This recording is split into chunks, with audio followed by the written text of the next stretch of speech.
এক ব্যক্তি এত পাপ করেছে যে শেষে মৃত্যুর সময় সে সন্তানদেরকে ডাকছে, ডেকে বলছে যে আমি যখন মারা যাব আমার লাশটাকে তোমরা কবর দিও না, যদি আল্লাহ পাক আমাকে ধরতে পারেন তাহলে খবর আছে আমার। কি করতে হবে? সে বলছে যে আমার দেহটাকে তোমরা পুড়িয়ে ফেলবে এবং পুড়িয়ে ফেলার পরে ছাইগুলোকে একত্রিত করবা, করে অর্ধেক ছাই সমুদ্রে ভাসিয়ে দিবা, অর্ধেক ছাই বাতাসে উড়িয়ে দিবা। সন্তানরা তাই করলো। মৃত্যুর পর প্রকৃতিকে আল্লাহ পাক আদেশ করলেন, এই সমুদ্র ছাই জড়ো করো, এই বাতাস ছাই জড়ো করো। তারা ছাই জড়ো করে দিল। এই ব্যক্তিকে বলা হচ্ছে তুমি জীবিত করে, আল্লাহ পাক বলছেন তুমি যে এই কাজটা করেছিলে, লিমা ফাআলতা হাদা, তুমি এই কাজটা কেন করেছো?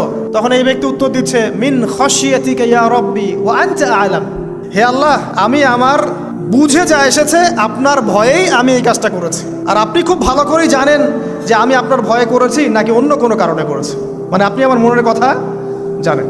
আল্লাহ পাক তাকে মাফ করে দিলেন।